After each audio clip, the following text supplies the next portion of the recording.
Good morning, শুভ সকাল। কেমন আছো তোমরা সবাই? নিশ্চয়ই সবাই ভালো আছো, আমিও ভালোই আছি। তো পশ্চিম মেদিনীপুর থেকে আমি বর্ণালী আমার একটা ছোট্ট ভিডিওতে তোমাদের সবাইকে স্বাগত জানাচ্ছি। বড়দের জানাচ্ছি প্রণাম, ছোটদের জানাচ্ছি অনেক ভালোবাসা দিয়ে এখন থেকেই ভিডিওটা শুরু করলাম। সকাল এখন ওই 8:10-15 বাজে। আজকে হচ্ছে বৃহস্পতিবার। জানোই তো বৃহস্পতিবার শুক্রবার পুজো করতে অনেক সময় লেগে যায় আমার নয়, বেশিরভাগ বাড়ির মহিলাদের মনে হয় এই দুটো দিন খুবই কষ্ট হয়। মানে পুজো করতে 1.5-2 ঘন্টা সময় লেগে যায়। ওই জন্যই না রান্নাটা সকালে তাড়াতাড়ি বসিয়ে দিয়েছি। কী বলো তো, গরমও পড়ে যাচ্ছে, একটু তাড়াতাড়ি রান্না করে নিলে খাবারগুলো ঠান্ডা হয়ে যায় বেশ। তো আমার পতিদেব হচ্ছে গরম খাবার কোনো দিনই ও খেতে পারে না। মানে শীতকাল বলো গরমকাল বলো, ওর ঠান্ডা খাবার হলেই ভালো হয়, কিন্তু আমি একটু গরম খেতে ভালোবাসি। তো যাই হোক, নিজের চিন্তা করলে তো হবে না। তো যাই হোক, কী বলো তো, আজকে তো বৃহস্পতিবার, পুজো করতে দেরি হবে বলে সকালে টিফিন কিছু করব না, কারণ প্রতিদেব বলেছে বাইরে ইডলি খাবে। তো ও তার ইডলি খেয়ে নিলে টিফিন আর কোনো বানাতে হবে না, ওই জন্য রান্নাটা আগে বসিয়ে দিচ্ছি। রান্না বলতে ভাত আর যতটুকু হয়, মানে বরমশাই ঘরে থাকা পর্যন্ত যতটুকু হবে করব, তারপর তখন স্নান পুজো সেরে করব। এই দেখো 8:45 বাজতে যায়, প্রতিদেব গেছে স্নানে, আমি তার জামা কাপড় বের করে দিলাম। কিছু তো খেয়ে যাবে না বললো, ইডলি খাবে বাইরে। মাছ এনে দিয়েছে, মাছটা নুন হলুদ মাখিয়ে নিয়েছি দেখলে। আর এই যে পিতাম্বরী আনিয়েছি ঠাকুর বাসন মাজার জন্য, ফুলমালা আনিয়েছি। তো বরমশাই বেরিয়ে গেলে আমি স্নান পুজো করতে চলে যাব, তারপরে যেটুকু রান্না বাকি থাকবে তখন করব। এই টলিটা উঠিয়ে দেবো ভাবছি ওপরে, কারণ এখন তো আপাতত দরকার নেই। ওপরের ওই মানে বাংটাই তুলে রেখে দেবো, দেখা যাক এখন কি করি।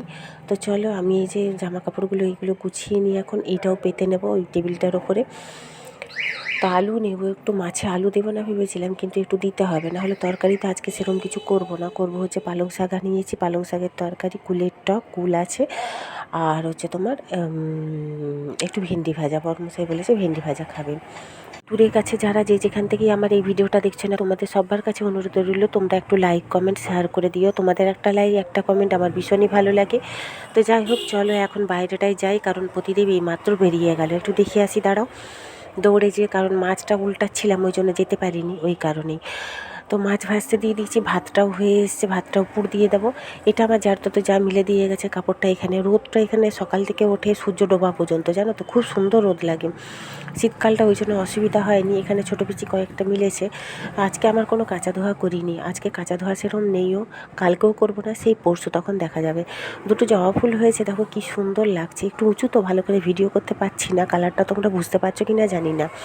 পুরো গেরুয়া কালার, মানে অরেঞ্জ অরেঞ্জ টাইপের, তার উপরে হলুদের ছিটে ফোটা, কী ভালো যে লাগছে। আর এক একটা গোলাপ, প্রায় এক একটা জবা হচ্ছে পুরো 1 চাক্ষর করে, জানো তো, বেশ বড় বড়, খুব ভালো লাগছে। ওই যে বলি না, ফুল গাছেই সুন্দর। তো যাই হোক, চলো এখন আর বক বক করবো না, বেশিক্ষণ দাঁড়াবো না, কারণ দাঁড়ানোর আজকে সময় নেই, বিশেষ করে সকালটা। দুপুরে রান্না খাওয়ার পর থেকে কোনো কাজ সেরকম থাকে না, তখন ফ্রি থাকি। তো সকালটাই হচ্ছে সবারই তাড়া থাকে, অফিস কাচারি ডিউটি রান্না বাড়া সব কিছুই। তো এইখানে গোলাপি জবাগুলোও খুব সুন্দর হয়েছে দেখো। চলো এখন ঘরে যাই, আগে মাছের ঝালটা হয়েই এসছে, দেখাবো তোমাদের। আর কিছু এখন করব না, গ্যাস মুছে কড়াটা মাজবো, তাহলেই দেরি হবে, ভাবতেই পারছো। আরও আধ ঘন্টা ধরে রাখো, প্রায় 9:30 10:30 বেজে যাবে। দিয়ে আরেকবার ঘরটা মুছে স্নান পুজো সারতে যাবো। এই যে মাছের তেলটাও পেঁয়াজ দিয়ে করে দিয়েছি বরমশাইয়ের জন্য, সে তার খেতে ভালোবাসে। মাছগুলো আলাদা ফ্রিজে রেখে দিয়েছি, আর এই যে মাছের ঝোল আমার হয়ে গেছে। এখন গ্যাসটা মুছে নিই, দাঁড়াও। এই যে পালং শাক থাক, এখন আমি স্নান পুজো সারি আগে। একটু বেরোনোর আছে, জানো তো, একটু কাজ আছে বাইরে, ওটা সেরে আসবো, বেশিক্ষণের না, 20-25 মিনিটের। দেখা যাক, আগে স্নান পুজোটা সারি, তারপর একটু টিফিন খাবো, মানে মুড়ি খাবো নিজে একটু, তারপরে বেরোবো। দেখেছো কত বেলা হয়ে গেল, বললাম না স্নান পুজো সারতে আমার প্রচুর দেরি হয়, 12:30 বাজতে যায়। দেখেছো, এই যখন রেডি হয়ে গেছি, রেডি বলতে আজকে ওড়নাটা বেঁধেছি ভালো করে মুখে, কারণ সাংঘাতিক রোদ উঠেছে। তো যাই হোক, চল এখন গাড়ি নিয়ে বেরোবো, তালা চাবিটা নিয়ে নিই। এখানে মাছের তেলটা আর মাছটা রেখে দিয়েছি, কোনো রান্না এখনও করিনি। আসি, এসে তারপরে পালং শাকটা আর ভেন্ডি ভাজা করব। তোমাদের সাথে তখন শেয়ার করব। আমি একটু কাজটা আগে সেরে চলে আসি। তো এই যে তালা চাবিগুলোও নিয়ে নিয়েছি। তো এসে গেছি অনেকক্ষণই, প্রায় 15-20 মিনিট হয়ে গেল। এসে করে বসে আছি, ফ্রিজের মতো কয়েকটা শাকালু পড়েছিল, না বলি আনতে, খেতে চায় না, তবু আনবে, জানো তো। আর আমার তো সত্যি কথা বললে, আমার ফল আমার গলা দিয়ে নামে না, যাই বলো তাই বলো। তবে আমি খাই না এমন নয়, নষ্ট হবার ভয়ে খেয়ে নিই, মানে নাক চিপে গন্ধ না নিয়ে, নিঃশ্বাস না নিয়ে খেয়ে নিই। কি ওই যে নষ্ট হবে, একেই তো অল্প পয়সা, তার উপর যদি নষ্ট হয়, জিনিসের যা দাম ভালো লাগে না। তো আমি তো সকালেই গ্যাস মুছে নিয়েছিলাম, দেখে বলেইছি তোমাদের, গ্যাস মুছে কড়া মেজে সব কিছু করে রেখেছি। এখন তো কোনো পেঁয়াজ রসুনেরও বালা করবো না, কিছু না।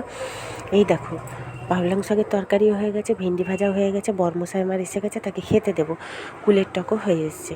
তো যাই হোক চলো, দুপুরে রান্না বাড়া শেষ আমার, এই এখনের মতন, রাত্রে আবার তখন দেখা যাবে। এখন খেয়ে নিই চটপট। তো গুড ইভিনিং সবাইকে। এখন ওই 7:10 মতন বাজে, প্রতিদেব চলে এসে শাকালু কাটছি। 3টে শাকালু নষ্ট, জানো তো, ওই যে খেয়াল করিনি নিচে, নাহলে তো খাওয়া হয়ে যেত।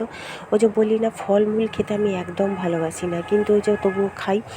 3টে শাকালু নষ্ট হয়ে গেছে, এগুলো আবার এই রবিবার নিয়ে এসেছিলো, সেগুলোকেই কেটে কেটে দিচ্ছি জোর করে, বলি খাও। একটু আপেল আনতে বলেছিলাম, কারণ প্রতিদেবের আমার তো সুগার, ওই জন্য বলেছিলাম একটু আপেল আনবে। সে আপেলটা যেহেতু দাম বেশি, ওই জন্য নিয়ে আসেনি। তো যাই হোক থাক, আমি পরে তখন বেরোলে আনবো। এখন এই শাকালুটা কেটে একটু দিয়ে দিই, যদি বাইরে বেরোতে বেরোবে, নাহলে ঘরে থাকলে থাকবে, কোনো অসুবিধা নেই।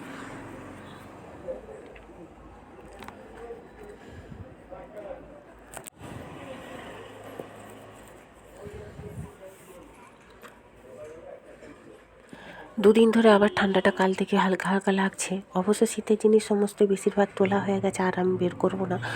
এই ঠান্ডাটা হয়তো দোল পর্যন্ত থাকবে, তারপর আর তো ঠান্ডা থাকবে না, তখন বেকার বেকার বের করানো মানেই আবার সে কেচে ধরে তোলো, জানো তো, না কাচলে তো আর তুলতে পারবো না। ওই জন্য কিছুই বের করবো না। রাতে রুটি তরকারি আবার করবো প্রতিদেবের জন্য, আমার তো ভাত আছে, কিন্তু তরকারি যা করবো সেটা দিয়েই আমি খাবো, আর একটু ডিম পুচ করে নেবো, হয়ে যাবে।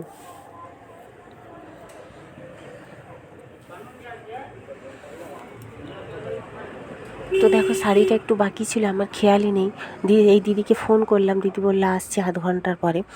তো যাই হোক, যেটুকু বাকি ছিল ওটা আমার করা হয়ে গেছে, এখন ভাঁজ করে গুটিয়ে রেখে দিই, আসুক দিদি, তারপরে তখন দিয়ে দেবো। শাড়িটা দেখতে কিন্তু খুব সুন্দর, খুবই ভালো লাগছে, বিশেষ করে কালারটা, এটা কিন্তু বাটাল গ্রিন, এটা পেছনটা মানে ভেতর দিকটা পিঙ্ক আর বাইরের দিকটা বাটাল গ্রিন, ফলসটা কিন্তু বাটাল গ্রিন কালার। তোমাদের ফোনে হয়তো অন্য কালার মনে হচ্ছে, কিন্তু অন্য কালার নয়, এটা বাটাল গ্রিন কালারই। তো যাই হোক চলো, এবার আমি রুটি তরকারি করি, প্রতিদেব খাবে, সে খাটে বসে বসে ফোন দেখছে।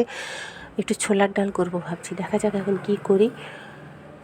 এটা ভাঁজ করে এখন রেখে দিই। তো এই দেখো আমার রুটি করা হয়ে গেছে, ছোলার ডালও সেদ্ধ করা হয়ে গেছে।